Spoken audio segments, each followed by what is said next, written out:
नमस्कार सभी को। मेरे चैनल में आप सभी का हार्दिक स्वागत है। आज मैं उपस्थित हूँ प्रसिद्ध साहित्यकार श्रीलाल शुक्ल द्वारा लिखित उपन्यास राग दरबारी का 29वां भाग लेकर। रूपन बाबू को अब सचमुच भंग की गर्मी का एहसास हुआ और वे बेचैन होकर इधर उधर देखने लगे। रंगनाथ और खन्ना मास्टर में प्रिंसिपल और उनके साथियों के विरुद्ध चलने वाले 107 के मुकदमे की चर्चा हो रही थी। खन्ना ने आत्मदया के महाकाव्य में एक नया अध्याय लिखना शुरू कर दिया था।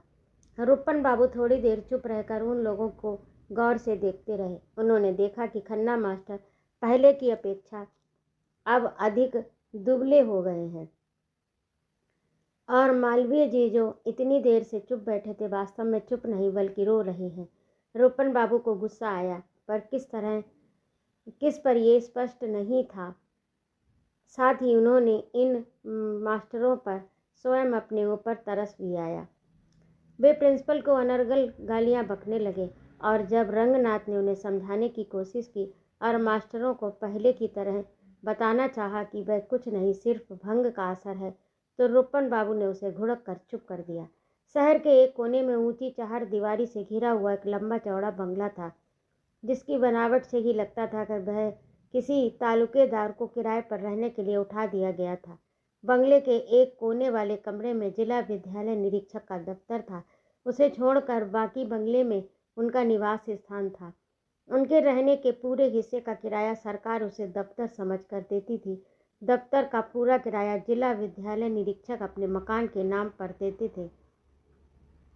इस तरह के मैत्रीपूर्ण समझौते को अंग्रेजी में ऑफिस कम रेजिडेंस कहा जाता है। हिंदी में उसे ऑफिस कम रेजिडेंस ज़्यादा कहते हैं। दफ्तर से यानी कोने वाले दरवाजे से वैद्य जी, प्रिंसिपल साहब और रूपन बाबू बाहर निकले। बाहर से देखने वालों को यही लगता जैसे तीन चोर बंगले के अंदर कोई करिश्मा दिखाकर गुसलखाने के रास्ते से बाहर भगे जा रहे हों। 10-5 कदम चलकर उनकी चाल भारी हो गई और वे लोग इधर उधर देखकर लॉन की लंबाई चौड़ाई और वाटिका की शोभा का निरीक्षण करने लगे। पोर्टिको पर निगाह डालकर रूपन बाबू ने कहा, इंस्पेक्टर साहब की कार बिल्कुल खचड़ा हो रही है। प्रिंसिपल ने उसे उछलती निगाहों से देखा। बोले, भत्ते पर कुछ रोक लगा दी गई है। तभी रूपन बाबू ने चारों ओर लॉन, बाग, इमारत देखकर कहा, जो भी हो ठाठ है, सभी कुछ फोकट। फाटक पर एक चपरासी दिखा। प्रिंसिपल साहब को देखकर उसने खास किस्म से मुंह बनाया। प्रिंसिपल ने दूसरे किस्म का मुंह बनाकर अपना सर गोल मोल घुमाया। चपरासी ने तीसरे किस्म का मुंह बनाया। तब प्रिंसिपल ने जेब से एक अठन्नी निकालकर उसे देते हुए कहा, आप भाई रोज रोज मांगोगे? चपरासी ने सभ्यतापूर्वक कहा, आप ही लोगों का दिया खाता हूँ। रूपन बाबू बोले, इसमें क्या शक है? वैद्य जी उन्हें कड़ी निगाह से देखकर चुपचाप सड़क पर आ गए। रूपन बाबू की प्रसन्नता में कोई फर्क नहीं पड़ा। वे प्रिंसिपल से हल्के ढंग से कहते रहे, ऐसे मौक़ों पर 2 आने से ज़्यादा देना ठीक नहीं। उतने में 2 पान आ जाते, फोकट में इतना बहुत है। ये शहर का वह भाग था जिसे अंग्रेज लोग सिविल लाइन्स कहकर अपने उत्तराधिकारियों और मानस पुत्रों के लिए छोड़ गए थे। सड़क पर आमद रफ्त बहुत कम थी। कभी कभी कोई चमचमाती हुई कार, चाहे सरकार के पैसे की हो, चाहे उधार के पैसे की, चाहे फोकट, जूम से निकल जाती थी और पैदल चलने वाला भाग्य और भगवान के सहारे अपने बच जाने पर प्रसन्न होता हुआ एक किनारे दुबक जाता। कभी कभी कोई खचड़ा कार धीरे से भड़बड़ाती हुई निकलती, जो असली प्राइवेट कार होती। काफ़ी भत्ता न खाने से वह दुबली पतली अनीमिया की बीमार जैसी जान पड़ती। शाम के 4 बज रहे थे। चौथे दर्जे के सरकारी अफसर ऊंचे अफसरों के बच्चों को अपनी साइकिलों पर लादे हुए किर्र किर्र करते सड़क पर चले जा रहे थे। बच्चे अंग्रेजी स्कूलों से लौट कर वापस आ रहे थे। सबको अपने घर पहुंचकर कोई न कोई महान संदेश पहुंचाना था। अगर तुम्हारा मम्मी तुमको दूसरा ड्राइंग कॉपी नहीं खरीदेगा तो तुमको कल पनिश मिलेगा। इस वक्तव्य पर 2 बच्चे बहस करते हुए चले जा रहे थे। एक साइकिल के डंडे पर था, दूसरा कैरियर पर। उनके बीच में साइकिल की गद्दी पर एक वावर्दी चपरासी था।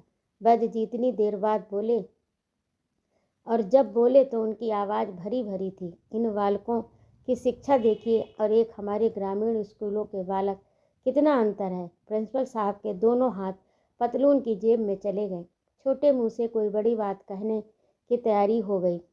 बोले, सोचता हूँ कि ना हो तो अगली जुलाई में अपने कॉलेज में भी लड़कों के लिए यूनिफॉर्म का चलन चला दिया जाए। बड़ा उत्तम विचार है, वैद्य जी ने कहा। रुपन बाबू पीछे प्रिंसिपल साहब से बोले, कौन सी यूनिफॉर्म चलाइएगा? इस चपरासी वाला या उन लड़कों वाला? प्रिंसिपल साहब बोले, रुपन बाबू, मैं पूरा सोशलिस्ट हूँ, दोनों को एक समझता हूँ। मैं आपको मिलाकर तीनों को एक समझता हूँ। वे कुछ देर तक चुपचाप चलते रहे। प्रिंसिपल साहब ने वैद्य जी से कहा, इंस्पेक्टर साहब के घर से पीपा वापस नहीं आया। वैद्य जी गंभीरता पूर्वक चलते रहे। सोचकर बोले, 10 सेर के लगभग तो होगा ही। जब इतना घी दे दिया तो पीपे का क्या शौक? प्रिंसिपल हंसे, बोले, ठीक है, जाने दीजिए। जब गाय ही चली गई तो पगहे का क्या अफसोस। यही तो। वैद्य जी और गंभीर हो गए, कथा वाँचने लगे। जब हाथी दान कर दिया तो अंकुश का क्या झगड़ा। राम ने जब विभीषण का राज तिलक किया तो जामवंत बोले कि महाराज, सोने का एक भवन तो अपने लिए रख लिया होता। उस पर मर्यादा पुरुषोत्तम श्री रामचंद्र जी महाराज क्या कहते हैं, हे जामवंत, विकृते कर्ण किम अंकुशे विवादा। हाथी भेज देने पर अंकुश का क्या झगड़ा। प्रिंसिपल के मन से जैसे एक कांटा उखड़ गया। किसी उच्च कोटि के भाग्यवादी की तरह सिर हिलाकर उन्होंने बहादुरी से कहा, तो ठीक है, जाने भी दीजिए। क्या रखा है इस पीपे में? रुपन बाबू बोले, पर बात उसूलन गलत है। उन्हें पीपा वापस कर देना चाहिए था। हर बार नया पीपा कहाँ से लाया जाएगा? उन्होंने प्रिंसिपल से आग्रहपूर्वक पूछा, आपको कुछ कहते हुए झिझक लगती हो तो मुझे हुक्म दीजिए, मैं वापस मांग लाऊं। पर उन्हें किसी ने हुक्म नहीं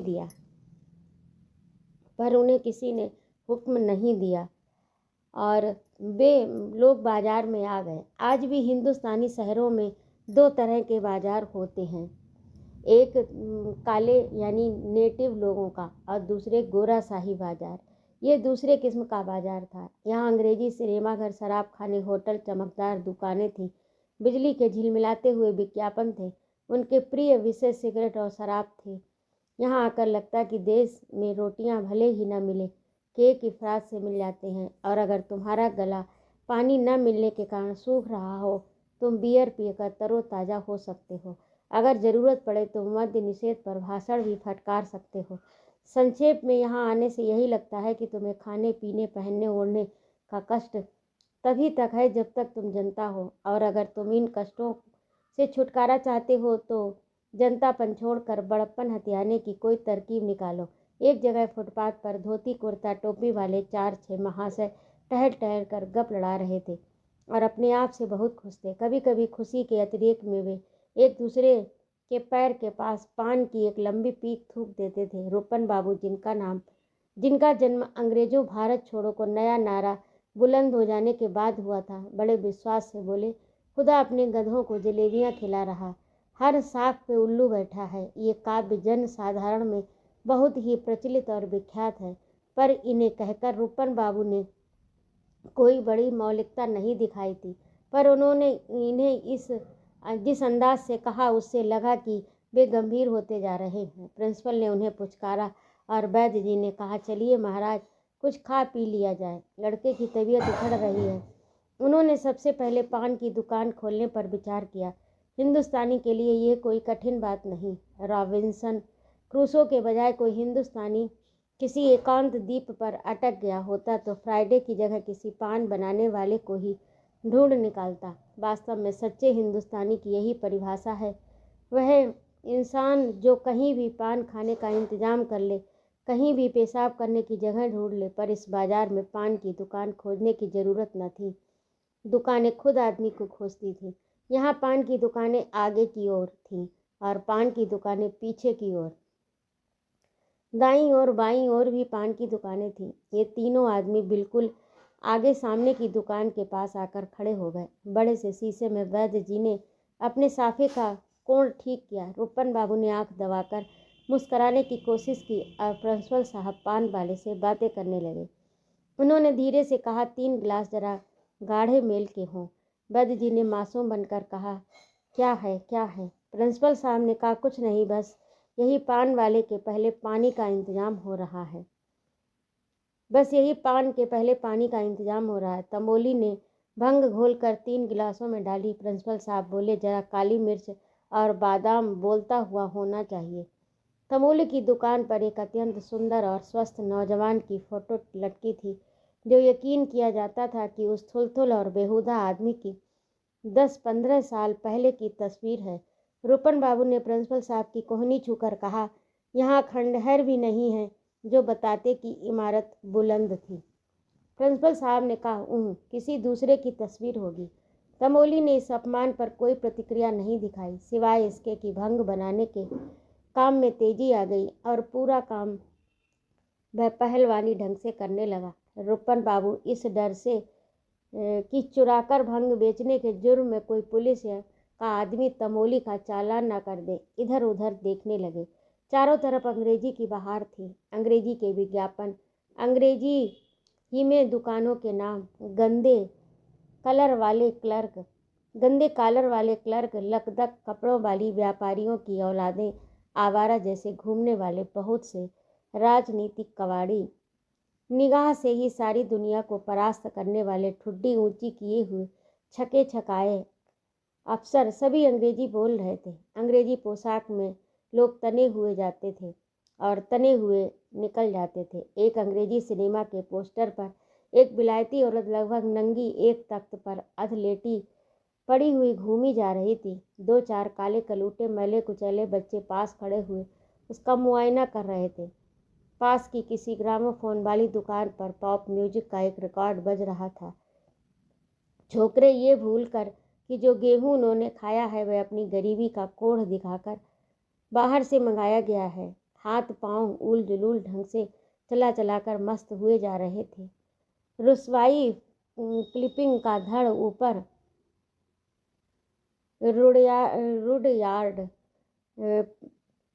क्लिपिंग का धड़ ऊपर और नीचे सिर लटकाकर पूर्व और पश्चिम की संस्कृतियां विराट रूप से मिल रही थीं। 2 लड़कियां झबरे वालों चूड़ीदार पैजामों, जिस्म से पहलवानी ढंग से तान देने वाले कुर्तों में लैस अंग्रेजी में बात करती चली जा रही थी। रूपन बाबू के मन में आया कि दोनों को दबोच कर कहीं भाग जाए। अपनी इस जंगली इच्छा को उदात्त रूप देकर उन्होंने प्रिंसिपल साहब से कहा, देखा आपने, लगता है सब बिलायत से आई हैं, उन्हीं के पेशाब से पैदा हुई हैं। प्रिंसिपल साहब इस न शास्त्रीय बहस में नहीं घुसे, सिर्फ वैद्य जी को सुनाने की गरज से बोले, इस खन्ना मास्टर की सोहबत का असर तुम्हारे ऊपर चढ़कर बोल रहा है। रूपन बाबू, तुम भी अश्लील बोली बोलने लगे हो। रूपन बाबू ने भंग का गिलास दुकान पर ठनाक के साथ रख दिया। बोले, पेशाब अश्लील चीज़ है, बात पेशाब की नहीं है, खन्ना मास्टर की सोहबत की है। रूपन बाबू अपने पिता की ओर मुखातिब हुए और बोले, आप जरा इन प्रिंसिपल साहब को टोक दीजिए, ये खन्ना मास्टर की बात यहाँ ना उठाएं, नहीं तो मैं अगर साफ साफ कहना शुरू कर दूंगा तो इनको भागे राह न मिलेगी। वैद्य जी शांति और क्षमा के देवदूत की तरह अपने पंख फड़फड़ाकर अर्थात मूँछों पर गिलास से निकल कर आए हुए द्रव को दोनों ओर से पोंछ कर बोले, मुझे बीच में न डालो रूपन। प्रिंसिपल साहब को बड़ा खेद है कि तुम अब खन्ना की ओर से बोलने लगे हो, स्वयं बात करके ये विषय निपटा लो। ये लोग रिक्शा स्टैंड की ओर जा रहे थे। ये सुनते ही रूपन बाबू अपनी जगह रुक गए। झोला फुटपाथ पर रखकर उन्होंने प्रिंसिपल साहब से कहा, तो आओ प्रिंसिपल साहब, पहले खन्ना के मामले को ही निपटा लिया जाए। प्रिंसिपल साहब ने दूसरी ओर मुंह फेर कर चलते चलते कहा, फिर कभी। रूपन बाबू तैस में आकर बोले, आज का काम कल पर छोड़ने वाले चिड़ी मार कहीं और रहते होंगे, इस बात का निपटारा अभी होगा। कभी पर छोड़ दिया तो फिर कभी नहीं होगा। वैद्य जी को एक पीपल के पेड़ के नीचे रखा हुआ शिवलिंग दिख गया। उसके ऊपर एक छोटे मॉडल का मंदिर बनवा दिया गया था। शिवलिंग देखते ही वैद्य जी भक्त से आतुर हो गए। ये गोरा शाही बाजार है, इसमें भगवान का नाम छिपा कर लेना चाहिए। विवेक की ये बात भूल कर वे पीपल के पेड़ के नीचे पहुंच गए और भरे गले से शंकर की स्तुति बाँचने लगे। फुटपाथ पर प्रिंसिपल साहब और रूपन बाबू कल का काम आज करने के लिए खड़े हो गए। वैद्य जी ने आंखें मूंद ली। पीछे पीछे मोटरें आती जाती रहीं। लड़कियों की अंग्रेजी में सनी हुई आवाज़ें हवा में तड़प पैदा करती थी। खिलौने वाले किसी सिनेमा में किसी खिलौने वाली ने जैसे ट्यून बजाई थी, उसी की नकल पर कर्ण विस्फोटक संगीत की रचना करते रहे। पर जिस तरह विरोधी पक्ष की चीख पुकार और गाली गलौज को निस्सार मानकर असली मिनिस्टर कुनबा परस्ती के रास्ते पर सीधे चलता रहा, उसी निर्लिप्त भाव से वैद्य जी इन आवाज़ों को अनसुना करके शंकर जी की प्रार्थना में लगे रहे। हजारों स्तोत्रों की जड़ी बूटियों को कूट पीस कर उनकी प्रार्थना का जो कपड़ छान चूरन निकला वह इस प्रकार था। हे शंकर, शत्रुओं को मारो, तुम रुद्र हो, मन्युमय हो, अखिल सृष्टि में संहारक भाव से सन्निविष्ट हो। गांव में रामाधीन भीकम खेड़वी कॉलेज की मैनेजरी का चुनाव हार चुका है। उसने डिप्टी डायरेक्टर ऑफ एजुकेशन के यहाँ प्रार्थना पत्र भेजा है कि चुनाव तमंचे के जोर से हुआ। पुलिस कप्तान के यहाँ भी उसने शिकायत की, तुम भंग और धतूरा खाते हो। हे शंकर, इन हाकिमों की भ्रष्ट बुद्धि में तुम अपना भंग और धतूरा डालकर कुछ और भ्रष्ट कर दो, उन्हें हमारे पक्ष में लिखने को प्रेरित करो। हे भूतनाथ, रामाधीन भीकम खेड़वी को मारो। हे त्र्यंबक सुगंधिमय पुष्टिवर्धनम, मुझे मृत्यु के संग से वैसे ही तोड़ दो जैसे डंठल से खीरा तोड़ा जाता है, पर अमृत तत्व से मेरा साथ न तोड़ो। हे शिव, शत्रु को तुम अमृत तत्व के डंठल से तोड़कर मृत्यु के अंधकूप में ठेल दो। तुम सेवक की बाधा को अपनी बाधा मानते हो, मुझ सेवक के शनिचर की बाधा को दूर करो। प्रधान के चुनाव के विषय में उसके विरुद्ध शत्रु ने चुनाव याचिका प्रस्तुत की। उसने शनिचर को विजय दो। यदि शत्रु याचिका वापस न हो तो उसे मारो। उमापति जगत कारण पन्नग भूषण शिव राम स्वरूप कोऑपरेटिव सुपरवाइजर के सवाल को उठाकर शत्रुगण यूनियन में गबन की बात कर रहे हैं। वे चिल्ला रहे हैं, उसमें मेरा भी हाथ है। कोऑपरेटिव इंस्पेक्टर नीच धूर्त एवं ईमानदार है, हाथ नहीं चढ़ रहा। पिछली बार वह मुझे अकेले में भय दिखा गया। तुम इस कोऑपरेटिव इंस्पेक्टर को मारो। हे रुद्र, दिव्य लोक में तुम्हारा अस्त्र वर्षा है, अंतरिक्ष में तुम्हारा अस्त्र वायु है, भूलोक में तुम्हारा अस्त्र अन्न है। शत्रु को तुम चाहे बिजली गिराकर, चाहे आंधी चलाकर, चाहे कॉलरा या गेस्ट्रो इंट्राइटिस से किसी अस्त्र से तुम सुभीता जान पड़े, उसी से मारो। हे शिव, हे महेश, मैं तुम्हारा ध्यान करता हूँ। तुम परानंदमय हो, अपने तेज से नभ आकाश को व्याप्त किए हो। अतीन्द्रिय हो, सूक्ष्म हो, अनंत हो, आद्य हो, निसंग हो, निर्लिप्त हो। वैद्य जी ने बड़ी ही दीनता से शंकर की वंदना की। इतने बड़े शहर में तरक्की और तरमाल पाने की इच्छा से पीड़ित सैकड़ों अफसर सवेरे 5 घंटे तक पूजा घर में बैठे बैठे जितनी दीनता से एक साथ मिलकर समय निकाल लेते हैं, उससे ज़्यादा दीनता अकेले वैद्य जी ने रास्ते में खड़े खड़े 5 मिनट के भीतर निकालकर शंकर जी के सामने पेश कर दी। पर इफरात हो जाने के कारण उसका बाजार भाव गिर गया। शायद इसीलिए दीनता की उत्तम क्वालिटी और मात्रा का शंकर जी पर कोई प्रत्यक्ष प्रभाव नहीं पड़ा। शिवलिंग जैसा का वैसा ही अटल रहा, उसमें एक चिंगारी तक न निकली, एक माला तक नीचे नहीं खिसकी। वैद्य जी ने आंखें खोली तो देखा भौतिक जगत वैसा ही है जैसा उनके आंख मूंदने के पहले था। फर्क यही है कि 10 गज की दूरी पर रुपन बाबू चीख चीख कर प्रिंसिपल से बात कर रहे थे। तुम बड़े 30 मार्खा बने हो, मुझे खन्ना का लौंडा बताते हो। मैं किसी साले के गुट में नहीं हूँ, मैं तो सिर्फ सच्चे का साथ देता हूँ। क्या समझे प्रिंसिपल साहब? प्रिंसिपल साहब बड़े की तरह हंसकर बोले, बहुत हो गया रुपन, अब चुप हो जाओ। अभी तो कुछ नहीं हुआ प्रिंसिपल साहब, कहे देता हूँ जो तुमने 107 का मुकदमा चलवाया उसमें कल ही सुलह हो जानी चाहिए। कल के बाद अगर उसकी पेशी पड़ी तो समझ लेना सभी स्टूडेंट इंकलाब जिंदाबाद पर उतर आएंगे और तुम्हारी पार्टी बंदी वहीं धरी रह जाएगी। रुपन वैद्य जी ने नज़दीक आते हुए कड़ी आवाज़ में पुकारा, पर उन पर वैद्य जी की मौजूदगी का असर नहीं हुआ। वे बोले, पिताजी, मैं तब नहीं बोला था। खन्ना मास्टर का और प्रिंसिपल साहब का जब झगड़ा हुआ मैं वहीं मौजूद था, बल्कि मैंने ही बीच बचाव कराया था। ये 107 का मुकदमा बिल्कुल झूठा है। खन्ना मास्टर को फंसाने के लिए चला जा रहा। स्टूडेंट समाज इसको बिल्कुल सपोर्ट नहीं करेगा। वैद्य जी ने ठंडी आवाज़ में कहा, कोई बात नहीं, कोई बात नहीं, घर चलकर इस पर विचार कर लेंगे। न जाने प्रिंसिपल साहब को क्या हो गया, वे एकदम से चीख कर बोले, विचार तो कर लीजिएगा महाराज, पर रुपन ने यहाँ बीच बाजार में मेरी जो बेइज्जती की है उसके लिए क्या करेंगे। खन्ना के पीछे उन्होंने मुझे क्या क्या कर नहीं कहा, अब क्या बताऊँ मिसेज खन्ना ने इनका दिमाग बिगाड़ दिया है। पर्दे के पीछे क्या हो रहा मैं क्या बताऊँ। वैद्य जी ने गंभीरता से कहा, बताने की कोई आवश्यकता नहीं, मैं सब जानता हूँ। वे चलने को हुए पर रुपन बाबू ने उन्हें रोक कर कहा, अब पिताजी ये बात नहीं यहीं तय हो जानी चाहिए, बोलिए आप क्या जानते हैं, बोलिए बोलिए। मिसेज खन्ना को इस बातचीत में आपने क्यों घसीटा। वैद्य जी रुक गए। उन्होंने नाटकीय शैली में प्रिंसिपल की ओर देखा। उस निगाह ने प्रिंसिपल को जीत लिया। फिर उसी शैली में उन्होंने रुपन बाबू को देखा। कोई सिलिर बिलिर टाइप का आदमी होता तो वह उस निगाह के आगे नहीं ढह पाता, पर रुपन बाबू इस मामले में अपने बाप के भी बाप थे। लपलपाते हुए बोले, बोलिए ना, रुक क्यों गए। वैद्य जी ने सांस भरकर कहा, मैं जानता हूँ रुपन बाबू, तुम अचानक अपने गुरु से क्यों द्रोह करने लग गए। खन्ना मास्टर तुम्हारे क्यों साथी बन गए हैं। स्पष्ट बात तो ये है कि मुझे तुम्हारा वहाँ आना जाना बिल्कुल भी उचित नहीं जान पड़ता।